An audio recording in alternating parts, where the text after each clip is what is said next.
around. Playing in the ice. Yeah. Playing in the ice hole. Old ice hole.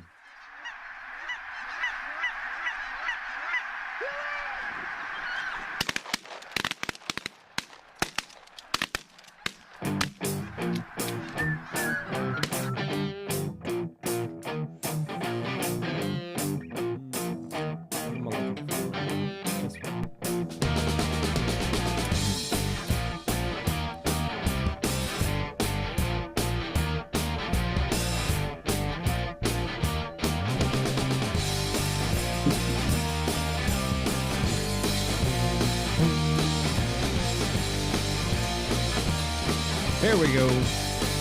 3, 2, 1. Boom, and welcome to the Big Honker Podcast, brought to you by Double T British Kennels. I'm Jeff Stanfield with the world famous Andy Shaver. We finally quit hunting. Off season, we're here, and now winter decides to show up. So it's been a lovely 3 days of cold, miserable goose hunting weather that I stayed in the house for. It's always crazy. Well, every year since hunting season's over, boom, it gets cold.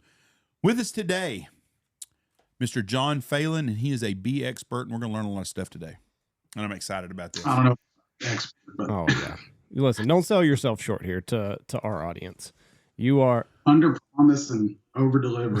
that's exactly right. Yeah. Well, you've got that backwards from the way that we usually do things. Right. So bees, how many times have you gotten stung and all the nastiness that goes on in this world? It'd be hard to put a number on it. When we're moving bees at night, it's the worst because they don't fly; they just crawl. So they crawl up every crack and crevice of your bee suit, your sleeves, your pant legs. But I've been stung, 30, 40, 50 times in a night or in a day. In one sitting, one time. Oh yeah, my! I mean, throughout a day of working or a day of or a night of moving bees. Yeah, that's pretty.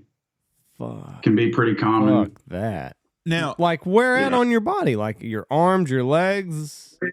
Yeah, I mean, I wear a jacket a lot and not the full suit. So they crawl up around your waist. You're moving and picking stuff up. So your jacket will pull up to your above your belt line. And then there's that gap and they just, so in the, just all over, in the legs and the ankles and the wrists and the hands.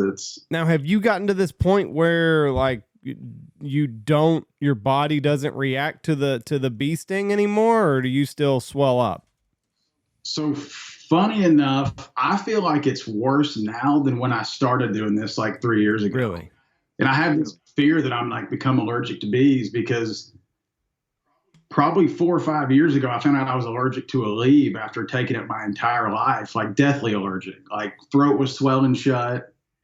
And so I don't know. I mean, it's not, it's just a whelp and that's about it. And, if you can get the stinger out, if the stinger gets in there and stays in there, that's when it's, but if you can get the stinger out pretty quick, it's not too bad. So. What do you mean you have to get it out in a hurry? What can happen if you leave the stinger in there? Get infected or something? When they sting you, if you look, I get a close-up video when a bee stings you, its stinger pulls out and is stuck in you and it's pumping their venom into you.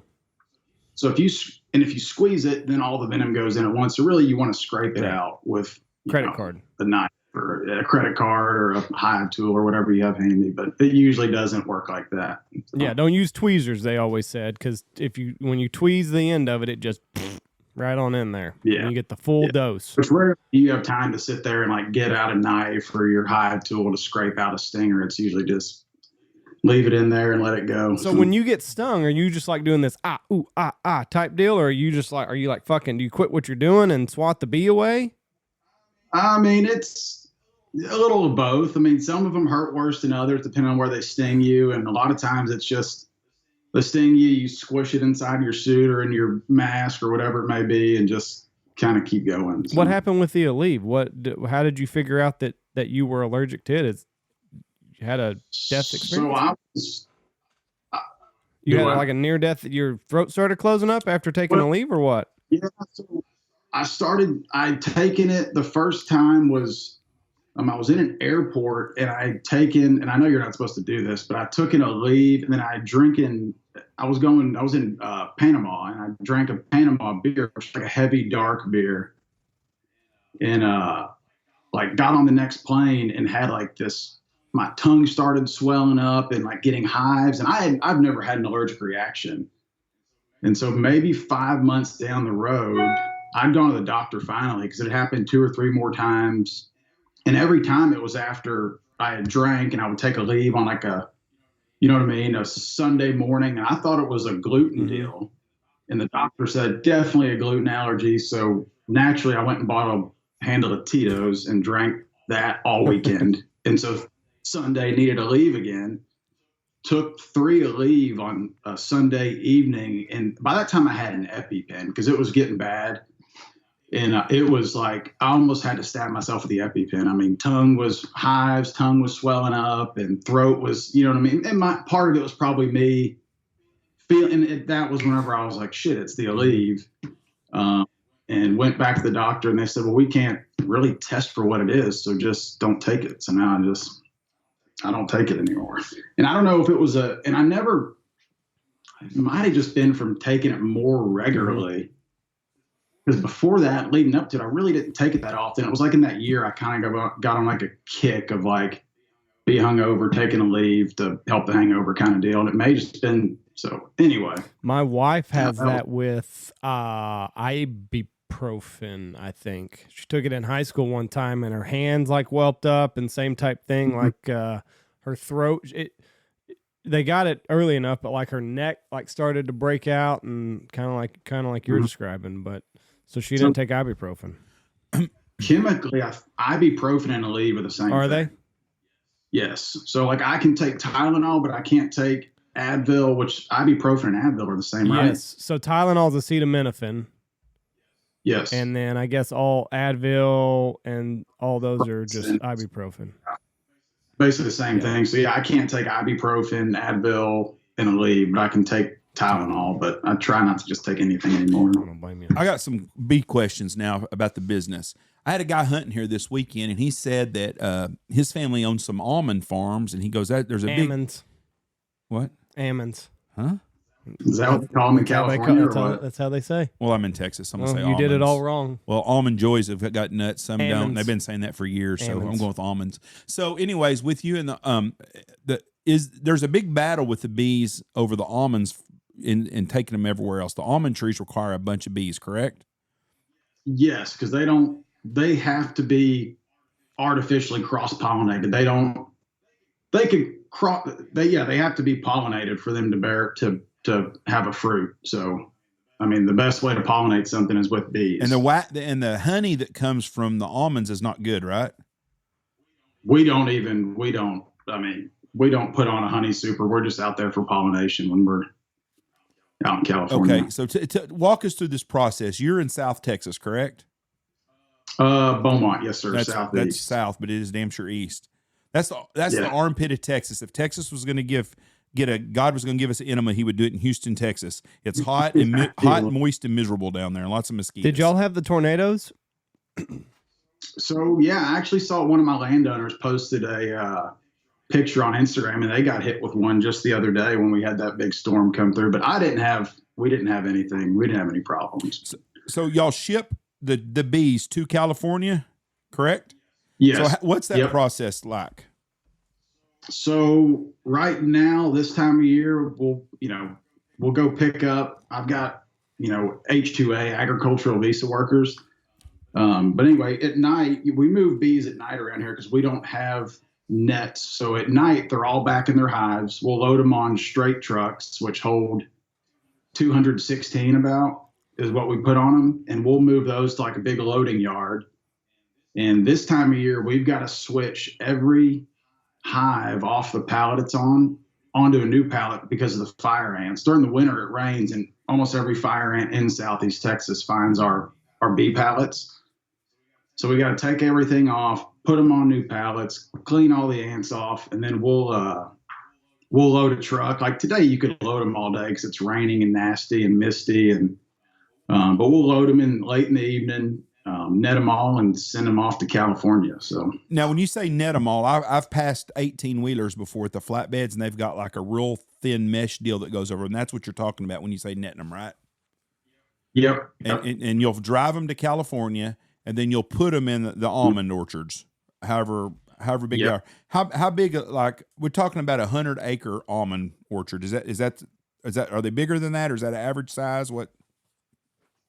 Yeah, so I haven't made the trip out there. The company that I work for has a bunch of their own almond orchards, and we can get kind of into that transition from the guys that hired me on to where that is. But we send company-wide probably 50,000 bee hives to almonds, and I think they do 2 hives per acre. So they've got at least 25,000 acres of almonds. And I think, one orchard could be 100 acres and one could be Well, you answered my question. So it's 2 hives per acre.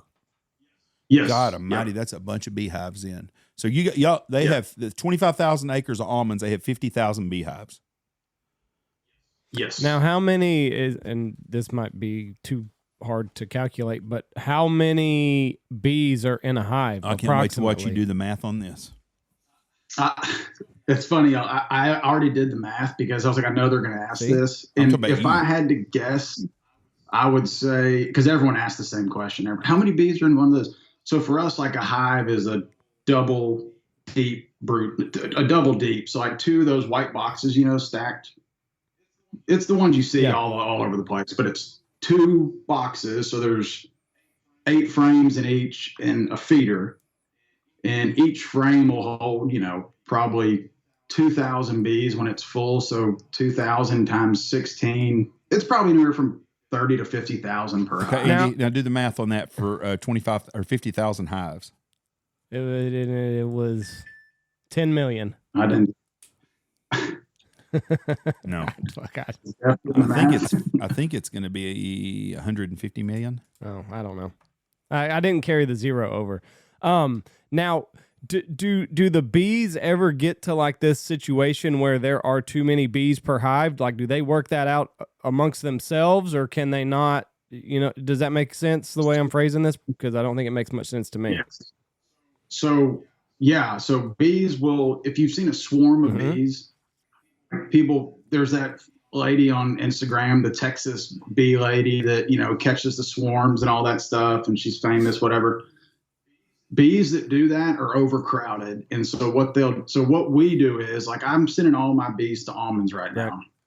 And all the bees, like, let me just back up. So I send most of my bees up to South and North Dakota in like June and July. Okay. And I kept a few here this summer, and we split them. And when I say splitting them, we're basically artificially making them swarm. So what we do is we take, in the spring when bees are making more bees because they know the days are getting longer, after the winter solstice, you can almost to a T, on December 22nd, bees will start, the queen's going to start laying, and they're going to start getting bigger. They shrink down in the winter or in the fall. And then at the tail end of, I guess pretty much middle of winter, they start sensing the days getting longer, and they start getting bigger because they know spring's coming and it's time to start making honey. So when I get all my bees back from California, mid-March, we take everything and we split them. So if we didn't split them, they'd all swarm and they'd go off on their own. But instead, we do it before they get the chance to swarm. So we turn one hive into 2 or 3. Right. So we'll take frames of brood out of one hive, put them in a nucleus hive, and we'll put a queen cell. We graft our own queens and incubate them, and then we'll take the little queen cell and put it in there, and she'll hatch within, the way we time it is about a day. But anyway, so yes, bees, if they get overcrowded, they'll swarm, and they'll start making a new queen in there.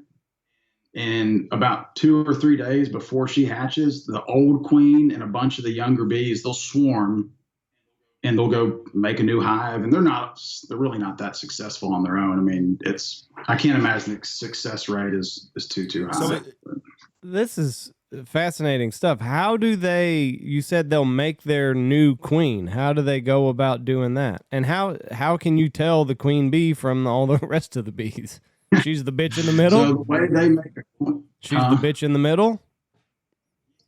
Well, yeah. I mean, yeah, she typically is kind of towards the middle because that's where they put all the eggs.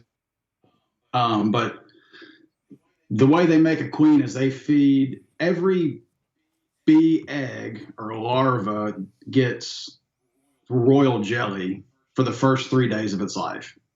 And when they need to make a new queen, they feed one cell more royal jelly, and they keep feeding it through that early stage of its life. And then they'll start building out a bigger cell, and it's a big queen cell. I mean, if you look it up on Google, it'll show you. But so they just basically just feed one. They sense that whatever queen they have is old and she's not great, and they know before that she's gonna shit the bed and suck. That shit, we need to make a new one, or we're screwed. So anyway, so they just basically, to answer your question, they just feed one egg, one cell more royal jelly, and that turns that egg into a queen. What's the lifespan on a bee?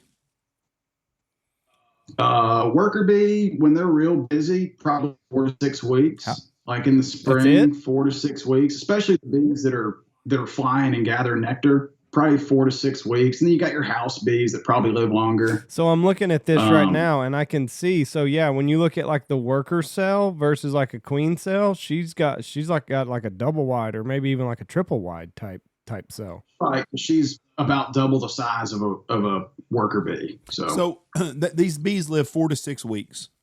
So once these bees leave Beaumont, they ain't coming back. No, absolutely not. So that's why we bring them.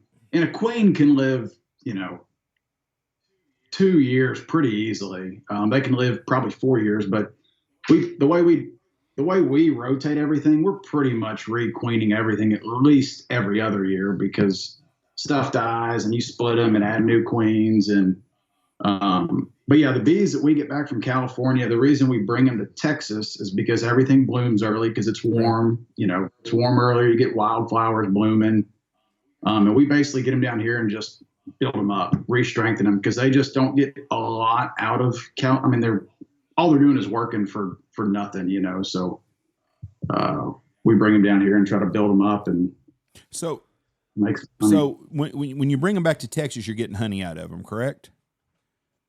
Yes. So the big honey flow we're chasing down here is off the Chinese tallow tree, which is basically a weed. They grow like weeds around here. Everyone hates them because they grow through everyone's fence lines. And but anyway, so that bloom is from probably the first week of May through the middle of June. It's about 5 weeks long.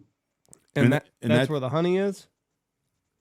Yes, they get nectar from the tassel off these Chinese tallow trees. Oh, okay. And that's the best, because I've always known that, like, my dad used to always preach about this. He didn't have a lot of allergy problems, but he ate local honey. And he was always told that if you take a tablespoon of local honey every day, you won't have allergies. Is there any truth to any of this?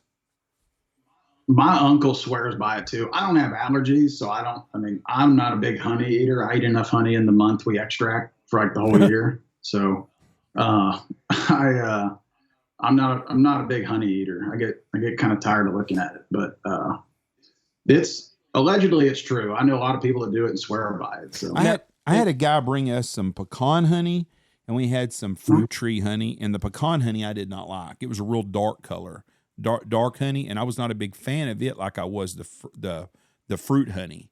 The citrus honey, yeah. And so is there a big difference in all that, whatever they're having? What do you mean? Whatever nectar they're bringing in is going to dictate the color of the honey. So our honey here is real dark. Looks like motor oil, kind of like what you're talking about with the pecan honey. And what kind is it? It's from the tallow, right? Yes, Chinese tallow tree. And when I send them up to South Dakota, North Dakota, and they're making clover, canola, and alfalfa honey, it's, almost clear, like white honey. Now, how much difference is there? Because you say when you're extracting honey, that's when you get your yearly intake of honey. do you notice like a big taste difference between the honey that you're getting like fresh out of where they're getting it and stuff that is a couple months old that you've bottled or jarred or anything? Tastes the same. It tastes the same. Yeah. So there's no degradation in honey as it ages. No, right. It's the only, I think it's the only like food in the world that never goes bad, right? Did I make that up? Yeah. Yeah. So if you have honey, don't throw it away. It's not going to go bad. They just put that on there. Yeah, it'll crystallize and get hard, but that's honey's way of preserving itself is crystallizing. Why don't we see any more honeycombs hardly? When I used to go to South Texas and go fishing, there was one of those in the valley. You know, there's a fruit stands all over between Harlingen, McAllen, and that area. And I used to always stop at one fruit stand, and I would always get buy honey, and it had the comb in it. And you can't hardly find that anymore. Probably because, I mean, if I had to guess, you know, for us, those bees work. So all of our frames have like a plastic foundation in the middle of it. And, you know, I don't think there's a lot of, there's no money in it, I don't think. I mean, it's kind of a niche deal that you go ruin all your bees' comb just to go sell a chunk of honeycomb with honey in it for what, $10-12. You know, I don't think it's really sustainable. If I had to guess, that's probably why. See there, Jeff, you're just being pretentious. Well, I wasn't the only person that bought it. That shit's good, but you couldn't find it. He needs his honeycomb in. I didn't understand what had changed from 20 years ago to today, but 20 years ago, that was pretty common. Nowadays, you can't find it. They don't want to go through the trouble of making a new honeycomb. And that makes sense, I guess. So is there more money doing almonds, or is there more money in the honey business? Almonds. That's kind of where we make, you know, honey prices are good, but everything's, you know, everything that goes into making the honey and keeping our bees alive has gone. I mean, everything's doubled. Because we feed them syrup in the spring, and, you know, I don't know, from last year to this year, our syrup prices have doubled. So honey's probably going to keep going up. But yeah, the almonds are, and apparently they're ripping out a lot of almond orchards out there in California. Like, for some reason, I don't know if they're old and they're taking them out of production, but that apparently has gotten competitive. But we basically make, when we send bees to almonds, they grade them on a frame count. So there's 8 frames in each box. So there's 16 total, and they'll grade you up to 15 frames. And if you have like a 12 frame average, they pay you about $220 a hive. For how long? 6 weeks. So you ain't getting rich just having a couple. You got to have thousands of frames to make any money then. Well, if you had a couple thousand hives and you were running them by yourself and kind of, you know what I mean? But yeah, the kind of the formula, the way I think of it is our honey production pretty well covers the operating costs and labor and breakdowns on trucks and forklifts and trailers, and then you kind of make your money out there in the almonds. That's the way I think of it. Is when we make the honey, it's like, all right, this is going to cover all the operating costs, and then we're going to make our buck when we send them out there in January. Where in the hell do you store 1,000 beehives? Just 1,000? That must be a huge building. Well, I mean, we don't. They're out like in bee yards. What do you mean? Like the ones that we're not using? Yeah, you've got 1,000. Before you shipped them all to California, are they just sitting in the country? Mm-hmm. Are they all outside sitting around? And you said you're feeding them syrup. Explain that. I mean, how does that? We feed them. They're not. We're in basically a dearth of. There's no nectar flow, right? There's no honey flow. There's hardly any pollen right now. So we've got to feed them something, because they're eating. You know, we take all their honey in the early summer. So bees make that to provide for themselves when there is no nectar and no pollen, so they can feed themselves and feed their eggs and stay alive. So when we take all that honey, we've got to give them something. And high fructose corn syrup is what we, just stuff you could go buy off the shelf. We're buying, tankers of it though, 5,000 gallons at a time. Where do you put? How do you feed? How do you go about feeding them? Do you have a trough that they go to, or do you? I'm stupid on this because I know nothing about this at all, and this fascinates me. In those white boxes, there's a 1 gallon feeder, and it's got 2 tubes that go down in it. They call them ladders, and we fill that. It's basically like a plastic. I'm trying to think of how to explain this. I should have just brought all this shit and I could have just shown y'all in the video, but it's a feeder in the hive, and you just fill that up and they climb down in there and suck up the syrup. So every day you go by and fill that nozzle up every day, or automatic, however you do it. We'll put it in. We have propane tanks, 500-gallon propane tanks, and we'll put it out of our big mixing tank into a propane tank on a straight truck and go out, and depending on the time of year, we never feed them once a day. I mean, it could go like during the winter when they're not real active, we fed them all twice between October 15th and today. So, and then when we're splitting in the spring and there's more bees, I mean, we'll feed them, we'll go through 25,000 gallons of syrup a week. Wow. When me and Andy were in northern Saskatchewan 6, 7, 8 years ago, and there was these big white huts everywhere in the woods, and a local guy told us that's where the wood bees went, and that's where they and these were put in place so these wood bees would have a place to survive the wintertime.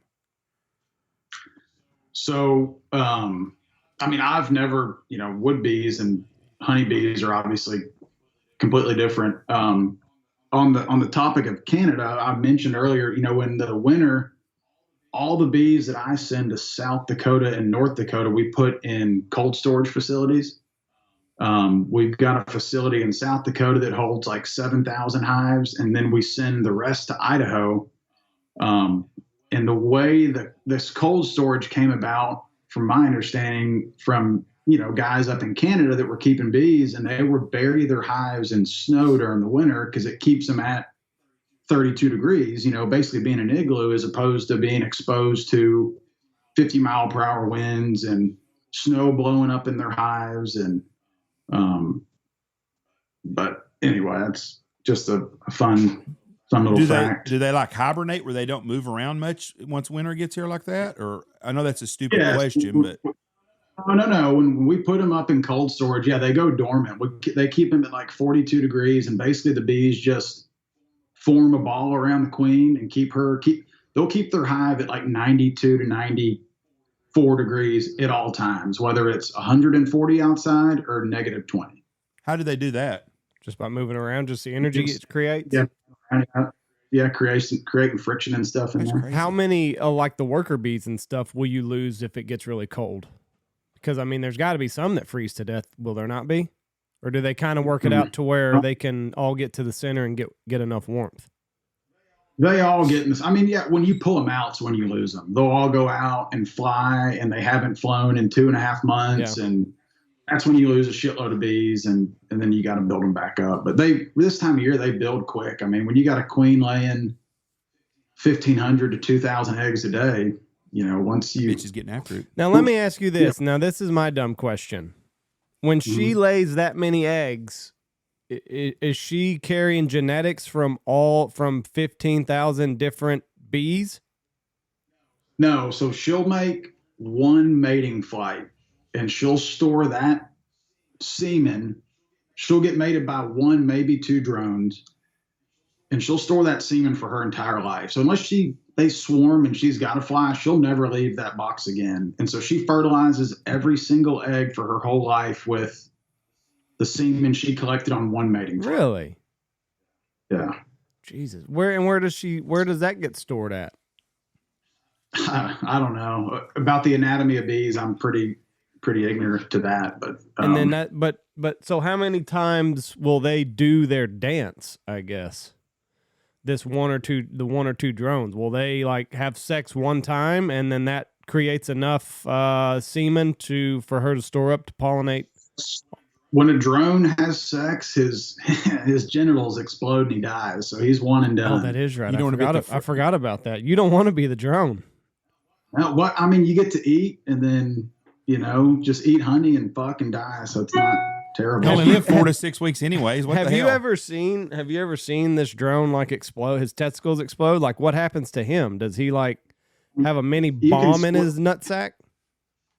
No, I've never. I mean, they go. I mean, they're way up in the air doing that shit when they do it. But you can, I mean, you can take a drone and squeeze it and watch his genitals explode out of him if you really wanted That'd to. be kind of cool to see what happens. So they're way up in the air when this happens. Yes, yeah. Huh. So this is such a fascinating deal because we I can't, wanna know how we much- can't sustain life without bees. That's Right. one of the most important things, like with water. I mean, there's some things you can't live without. What happened back in the day, though? Because 70 years ago, we didn't have cold storage. How did we survive? I mean, did the bees all go to South America to survive the winter? They had to do? migrate. Well, I mean, no, they don't. They don't migrate. The big difference now and 40 years ago is the amount of pesticides and herbicides and fungicides that people are spraying on everything that exists. I mean, bees just get, if you, like, we lose every year, we bust our bees in the spring and split them and last year we made 32,000 hives at the peak of our deal. From California this year, I will get back 18,000 hives that are alive. So we lose 40% of everything we make every year to getting spray, pests, and disease and stuff. But the spraying is for the wild bees that used to just live in a tree and all that. That's what's getting them, is the mosquito guys and, people not wanting them in their house. And it's a hard life for a bee these days. It's funny, though. That's something we don't ever talk about. We talk about global warming all the time, but we never discuss pesticides ever because they pay too much money to lobbyists and it's big multi-billion-dollar corporations. But that's the detriment to a lot of our things. That's what's happened to our quail population. They won't tell you that, but we farm fence row to fence row now. There used to be a berm around every field that had grass and stuff. They spray it down and they farm every square inch of every piece of property nowadays. And that and pesticides are what's killing lots of stuff, and you can't convince me we were better off before we had Roundup. Well, Ted Nugent said it before, like, if you want to see the most wildlife, the most detrimental practice to wildlife, it is being a vegetarian. Because being a vegetarian, you've got to plow the field, and when you do that, you kill all the shit that lives in the soil, and then you've got to spray everything, and you're killing habitat for field mice and rabbits and grubs, and those little guys, their lives don't really matter whenever it comes to you getting your tofu or whatever you want. We don't ever talk about that. We don't talk about the millions of bugs and rabbits and mice and just, there's a reason that there are hawks and, birds of prey that will follow behind a tractor. It's because they know there's a bunch of dead shit that they can feed off of. So we don't ever talk about that. But if you post a picture of poor Bambi over the hood of your car, well, all of a sudden you're the target of these woke people. But what do you know, like, how many? Because I've seen different studies that it's pretty dire whenever you look at the life of wild bees. I mean, there could be a day where we don't have them anymore. I mean, without commercial beekeepers, I don't think they would still be around without the guys that are doing the stuff that I'm doing. I mean, it's half the bees that are wild that are shit that swarmed probably out of one of my, hives. There's no more. I mean, it's without commercial beekeepers, and it may be selfish to say that, but I don't think they'd be around. I really don't. Now, whenever they swarm in the wild, what do they look for? Because I saw this one time. I saw a swarm of bees. I was working in the country, and I heard just this crazy noise. I didn't know what it was, and I looked up. Those are African bees. And there was thousands of bees in the air, and they high in the sky, and they flew from north to south right over me. What are they looking for? I mean, is there like this certain place that they'll try to settle? So my understanding is that before they swarm, they'll send bees out looking for, basically scout bees, looking for a good spot with flowers and something that's blooming or good shelter. If they find an old barn or something they can move into.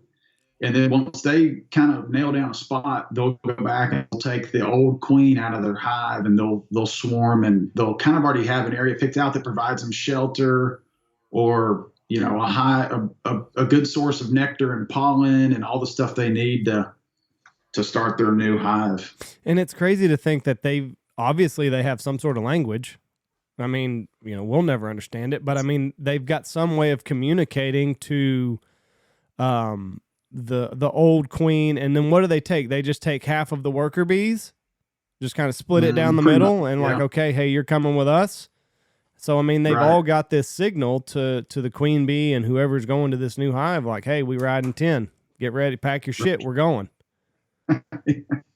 Pretty much, I think, yeah. I mean, it's just crazy that these animals have figured out how to do all this shit. It's amazing the way God made everything work in harmony together. So I wonder if bees, like if you look at bees from thousands of years ago, I wonder if there's any size difference or if they've always kind of been roughly this size. And I guess there's no way, they're probably not going to fossilize.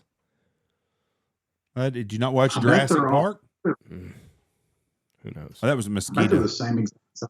I'm sure there's been a little change in their appearance, but I'd imagine the Western honeybee, the European honeybee, that's what we have.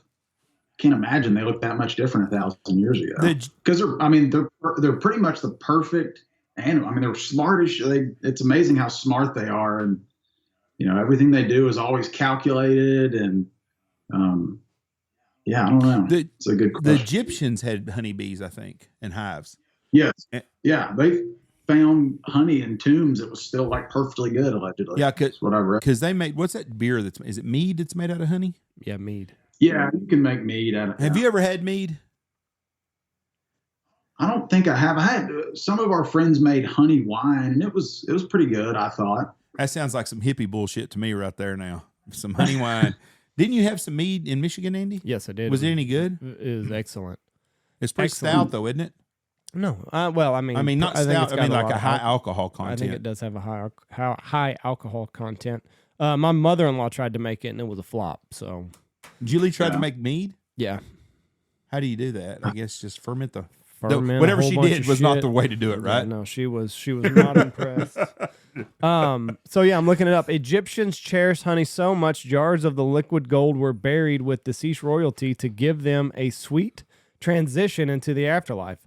Among wine, jewelry, and weapons, honey was also valuable enough to be stashed in King Tut's golden tomb, still edible after 3,000 long years.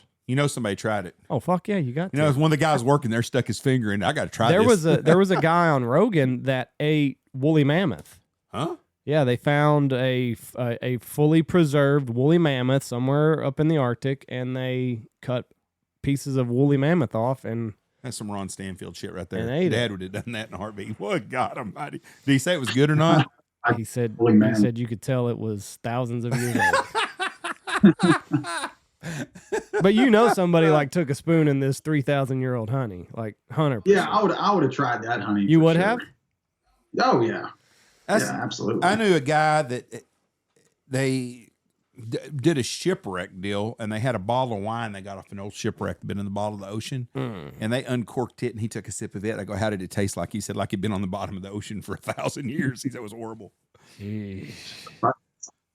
I want to know, like, where's the worst spot that you've been stung by a bee? Have you got bit on the pecker yet?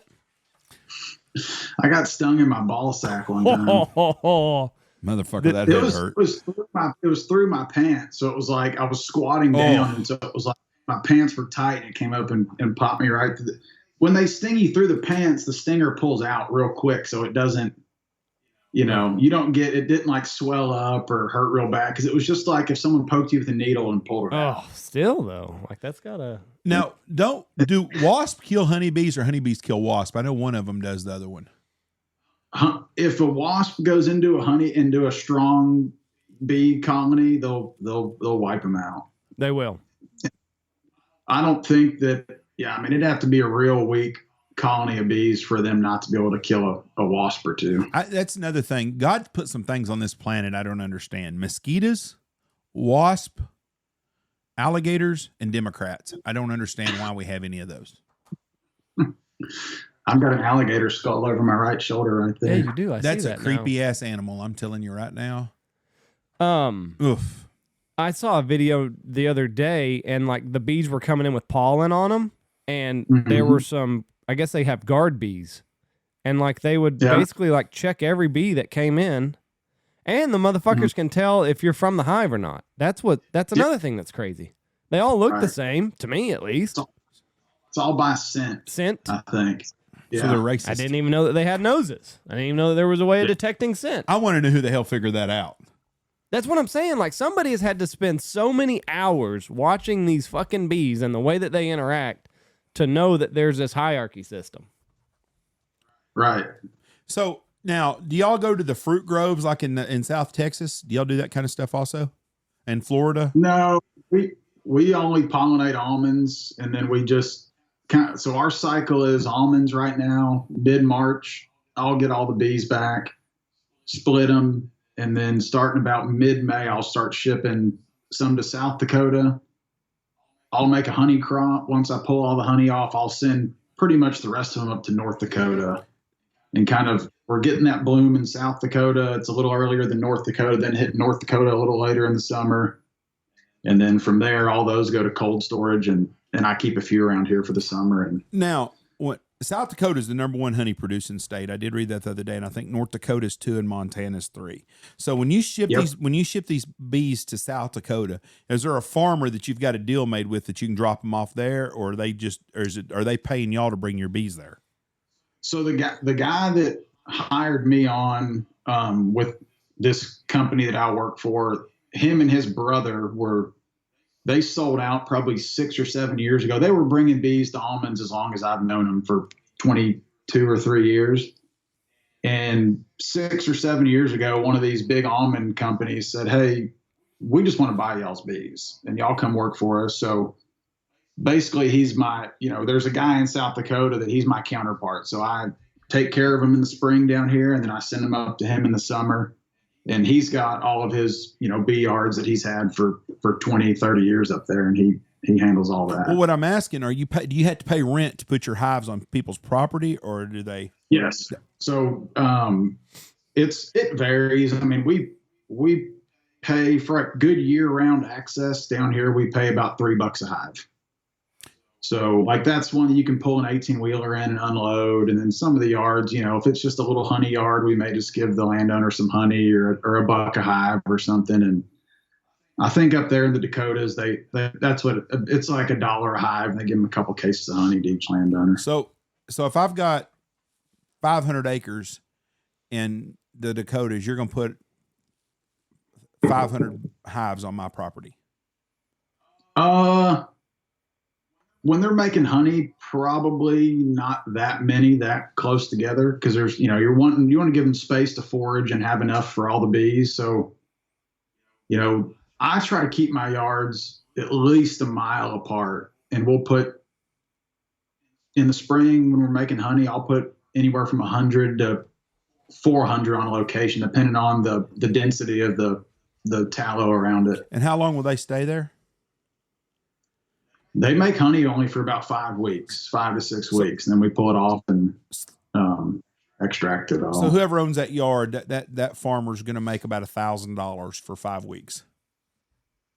Yeah, I mean, most of ours we keep year round, because we keep bees here they're here from March to I kept them all winter this year and all summer, so it's easier just to kind of do it year round and have that access. So no one does it for the money. That's for damn sure. We got into this deal, like I said, 23 years ago. 2 guys out of South Dakota called my dad and left him a voicemail. And my dad's been in the oil and gas business for 40 plus years. And he comes back to a voicemail, and it's these 2 guys from South Dakota. And they said, "Yeah, we want to come in and we want to talk to you about all the old well pads down there in Beaumont and the surrounding areas." And so he immediately thinks, "Oh, fuck, this is like the next biggest exploration deal. These guys are going to come rework all this old spindle top, ground." And So he calls them back and they said, "Oh yeah, we're beekeepers." And,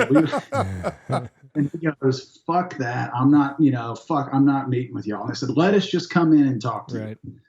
So my dad goes into the office and he dresses, pretty nice. He wears khaki slacks and a nice shirt. And these two beekeepers come rolling in and freaking ripped blue jeans and t-shirts and ball caps. And they said, "Yeah, we want to put our bees out on all the old well pads. And we see that you've been a landman in this area for, 20 years and this and that." And they said, "We'll pay you $1 a hive." And he said, "No, there's no fucking way. That's not worth my time." They go, "Well, we've got like 10,000 hives." There you go. And 25 years ago, my dad's like, "Okay, yeah, we'll do it." So anyway, these guys became like, very good family friends of ours.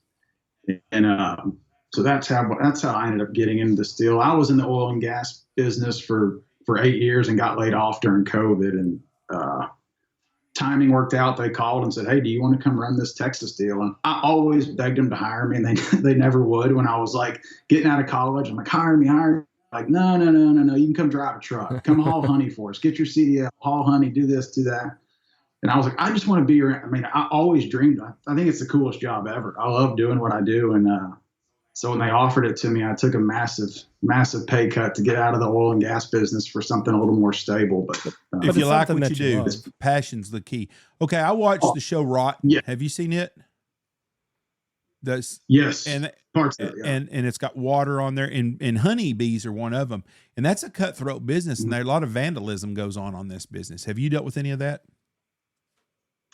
I have not. No, most of our stuff down here is behind locked gates, and I mean, if you want to steal I think wasn't there someone that got his bees stolen on there? Stolen, and then someone else threw chemicals on them, and someone burned them or something. I can't remember that, but it was a competition, and it was all over almond farms. No offense, I know you guys are in the almond business, but the almond industry has a bad reputation if you're on the outside looking in, because all you hear about is the shit that goes on in that industry.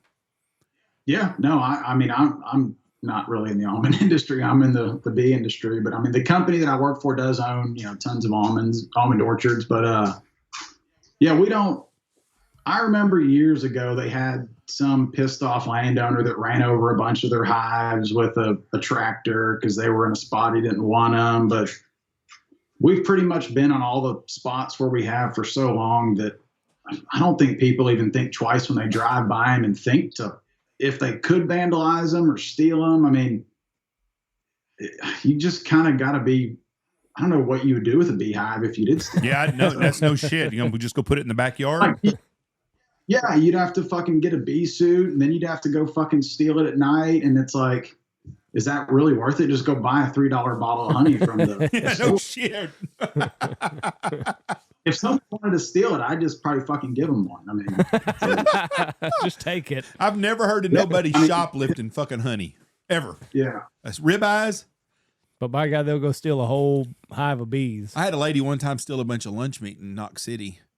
She disposed of it the hard way, or indisposed it, I guess is the word of it, to hide it. And I just You can keep it. Now. I'd been stealing ribeyes if I was doing that, not bologna.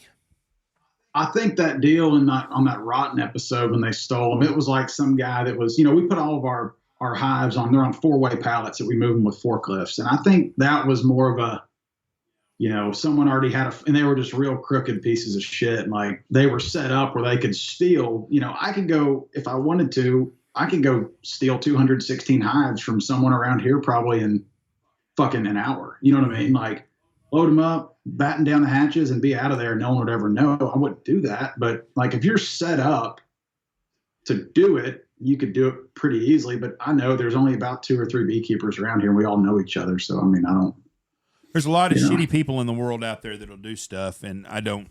Hey, so what happens if you put the bees too close together on these acres of land? Will they start fighting one another? No. When you start moving them, and if you put them too close, they can start drifting, and they'll get confused. Like they got to make their orientation flights and shit, and figure out where their hive is. And if you have them real close together, when they come back, and you'll see this a lot when we're shipping, because we'll bring 864 hives to one bee yard to load 2 trucks. in two 18-wheelers, and those bees, they'll drift. We call it drifting. They'll, they basically go fly off to go get nectar and gather shit, and they come back and they go, fuck, I'm confused, and just land on the first fucking white box they see. Mm-hmm. And then they don't get back home. They're not going to get in that one, you know what I mean? Because those bees are going to go, you're not coming here, and then they just all die. I mean, they don't, their other hive's going to probably live and be fine, but when half the bees leave and they try to come back and get confused because everything's too close and, symmetrical. And so that's really the only worry with putting them real close together. Now, will they just get turned away at this new hive, or will the inhabitants of that hive like attack him or her and kill him? Man, I don't. A little of both, I think. I think eventually they realize like this isn't my hive, and they probably just go fly off and die. Right. You know, and what they I mean? just Once never find where they're going to go and just die. Once they get denied entry, they're just like, oh fuck, see you later. They go fly for a couple miles and die probably. Not really. I mean, they probably go live out their life for a couple weeks and they don't have any food and die. So now, whenever you feed them, does that kind of, do you know, because, like if you feed a wild animal, it loses its natural instinct to gather food in the wild. Is that kind of the same with a bee? Like when they've been fed their whole life, or can they make it for a little bit? No, they know when there's when there's nectar available, they know they can smell that and they'll go gather and make their own honey crop. But we have to feed them when there's no nectar or pollen and there's nothing for them to bring in on their own. If you don't feed them, they'll just, like, if you didn't go feed cows all winter, they just die. Right. It's the same thing, Yeah. And cows during the spring, when there's grass for them to eat, they'll just go eat the grass. You don't have to go give them, hay. They still know what to do. Right. No, that makes sense, I guess. Feed themselves. What else you got there, Hefe? Really not much. I've learned a lot. How do you do creamed honey? What's that process like?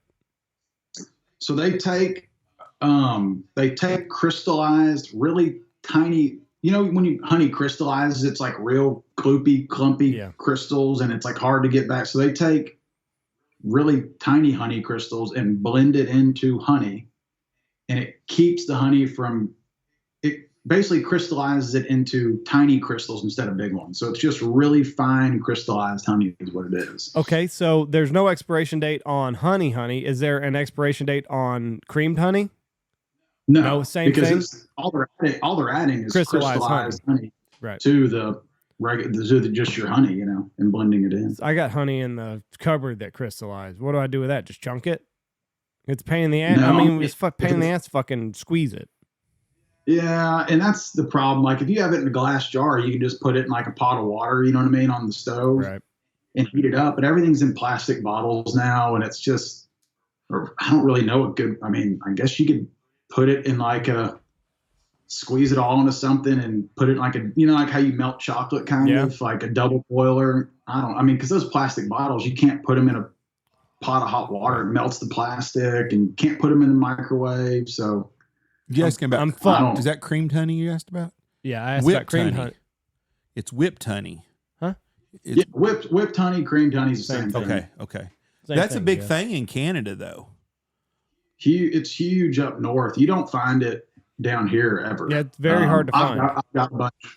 I'll send y'all. Yeah, that'd be great. It's hard to find here. Yeah, Michelle bought some in upstate New York this year, and it's at a house that got wiped out. Every once in a while, I can find it like HEB, or I think I found some at Trader Joe's before. But fuck, we're 3 hours away from a Trader Joe's, so it comes and goes. But like some of the stuff that I found, it's got like this thin layer of something on the top. What is that? The white like foamy creamy stuff up there. I think it's just. I think if you left it sitting there long enough, that's how it would all end up crystallizing into that white paste. I thought it was bad. I didn't trust it at first. No, it's not like mold or anything up there. It's probably called the honey pot. That's supposed to be the best part, probably, and you just threw it away. I didn't trust it. I saw it and I was like, this doesn't look like the rest of this shit. So I don't know. Yeah. So what do you got? What do you got on the agenda today? It's cold and rainy there. You gonna go feed bees or what? Huh? Feed bees or what?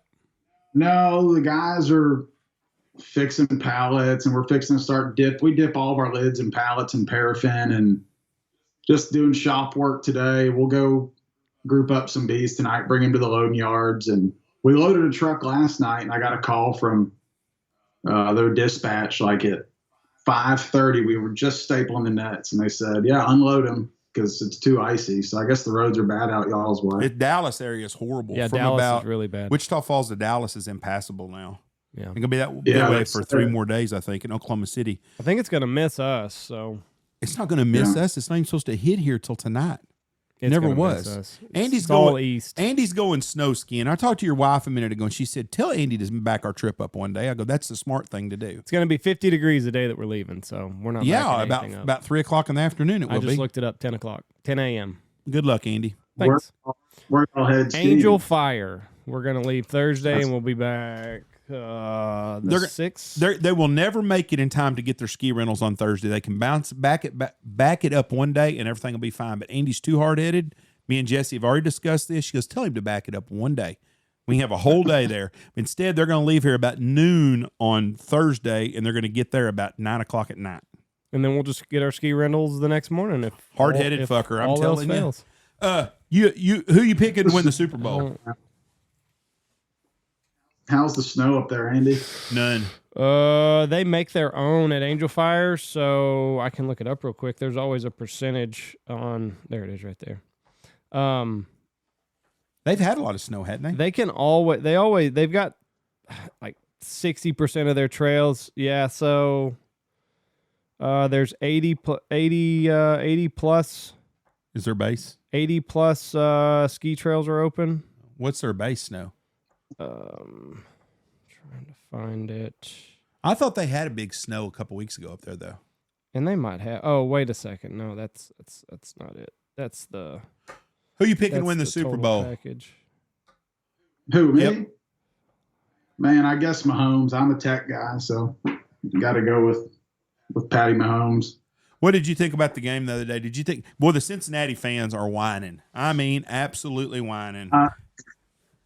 I think I think that linebacker needs to go into a witness protection program for at least a year. Poor fucker. He went to UT, 22 years old. I felt sorry for him. I really did. It's a bang, bang play. He's trying to hustle and do everything he can. And I felt.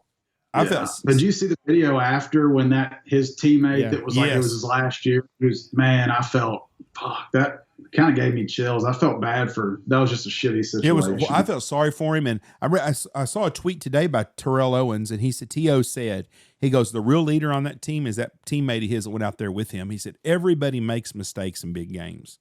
This kid here has got millions of people seeing it. It's going to haunt him for the rest of his life. He goes, and he had one teammate that went over there for him. He said more of them needed to do it.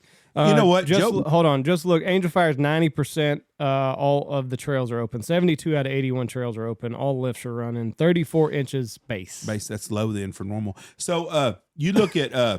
But I felt bad for that kid also. He's fucking crying, and like Jeff said. And if you look too, like Mahomes, he's trying to get Mahomes out of bounds, and Mahomes kind of puts the brakes on so that he doesn't slip and fall, and that kid's just running full speed. Like there's no way without running the risk of and it already looked like he blew his knee out whenever he did it. Right.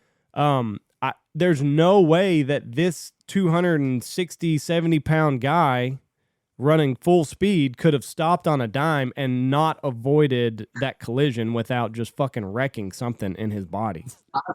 I think Mahomes sold it pretty well too. He flopped. Oh yeah, he kind of does this big number, right? But it looks like he got shot by. There is no doubt it was a penalty. He pushed him out of it. He was 3 or 4 yards out of bounds. I saw somebody that works here whining about it and said, well, it wasn't even much of a hit. Bullshit. It was a penalty. There's no doubt about it. Hold on, though, because there was an intentional grounding that Mahomes threw that didn't get called. Well, I'm sure there's a bunch of calls that didn't get called. Every game, you could call holding on every play. No, but they called Joe Burrow intentional grounding. It was intentional grounding. I'm not disagreeing with you.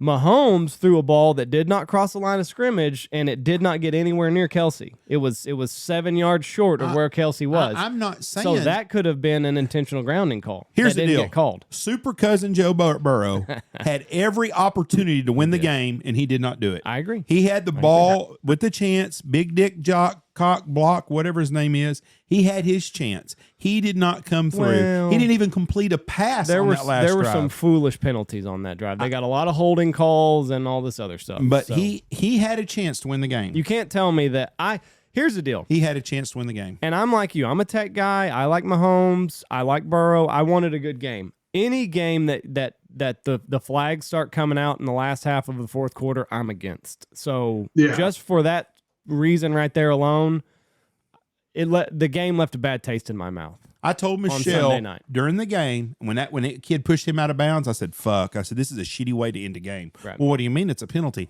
I said, I'm not denying. I said, I'm not arguing you. It's a penalty. There's no doubt. Right. I said, it's a shitty way for an NFL game and the AFC Championship game to be determined by a flag. Right. Because I said, every play you can throw a flag on. And every single play. And it seemed like the last two drives, Burrow had the ball. There was a lot of laundry on the field. And then Mahomes got fifth down somehow. But that didn't even make a difference in the game. What are you talking about? He got a whole nother play. They ended up punting. So it didn't even have it buried in the game. Not on fifth down is when he ran out of bounds. What are you talking about? The play that they gave them extra when the guy blew it off and they said they didn't know that the whistle was being blown. That was the drive before the field goal? I saw them do Yes. That was the one before that. Okay. And it showed a replay and the official was doing this, but nobody could hear him. It wasn't. Well, he stopped running too. It wasn't a made up deal. The guy blew it. Well, fuck, you don't want to get trucked.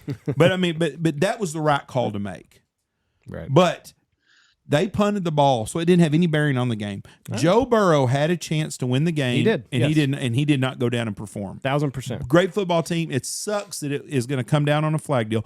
But the people in Cincinnati, if you want to talk about the football gods, by God, if Baltimore don't fumble the ball on the 1-inch line going into end zone, you don't win that game anyway. So it's all breaks. And they got a break in that game when they obviously were not as good as Baltimore was. And another funny thing is Tyler Huntley is going to be at the Pro Bowl as a quarterback. Correct. I cannot believe that. But Austin Eckler is not. That's really a travesty then. Austin Eckler's not in the Pro Bowl? Didn't make it. No shit. But Josh Allen opted out, so. Well, no, I understand that's why. Tyler Huntley's like the fourth or seventh. Burrow and Mahomes aren't playing. Right. Josh Allen's not playing. Right. Tua's not playing. Mm-hmm. Justin Herbert's not playing. Right. So, I mean, fuck who you got next. Right. Fucking let Christian McCaffrey come in quarterback. What a fucked up way to a shitty season for the NFL this year. Much about NFL football as y'all know about bees, so sorry I can't contribute much. Well, you done really good because you gave us your Super Bowl pick. You're taking the Chiefs then. I got to take them. You got to take them. Well, listen, this has been a lot of fun. You do an important job because if it weren't for bees, then our civilization, you better fucking, I don't know what you do because everything you eat something that a bee pollinates. So you're going to be fighting the battle with pesticides forever because they got too much money and they're never, ever, ever going to get that taken away from us. And the same with the mosquito deals, but during the West Nile, it was when West Nile was the real big deal. That was when they sprayed fucking everywhere for mosquitoes, thinking everyone's going to die from West Nile, and in turn, freaking nailed all the bees. But now that West Nile's kind of not, I guess COVID's the new thing. West Nile's out, COVID's in, but it's not near as bad. But it's all cyclical. It's going to come back, get us. Yeah. Well, listen. We appreciate you coming on here. Keep doing what you do because, you're feeding everybody and you might not see it that way or people might not see it that way, but we need beekeepers like you out there. So don't get stung in the nuts anymore. That can't be fun. Yeah. Can't be fun. All right, bud. You have a good rest of your day and enjoy the cold weather down there, bud. Yes, sir. We'll see Thank you. God bless you, my friend. An educational podcast. Very interesting. Well, he was educational. Well, yes. I did not know a bee only lived 4 to 6 weeks, though. But the queen, she's got it made. Well, that's a drama-filled bitch. All right. This fucking thorn on the tip of my finger that I cannot get out. Let's get out of here real quick. God bless y'all. Have a great week. That's it? Yep. Bye. Go check out our sponsors. Go check out Mossberg, Dive Bomb Industries, Boss Shot Shells, Pacific Calls, Gundog Outdoors, Shin Gear, Lucky Duck, Looking Glass Podcast, Hunt Proof App, Alpha Outdoor Specialties, Bangtail Whiskey, Stanfield Hunting Outfitters, Dirty Duck Coffee, Ducks Unlimited, and Double T British Kennels.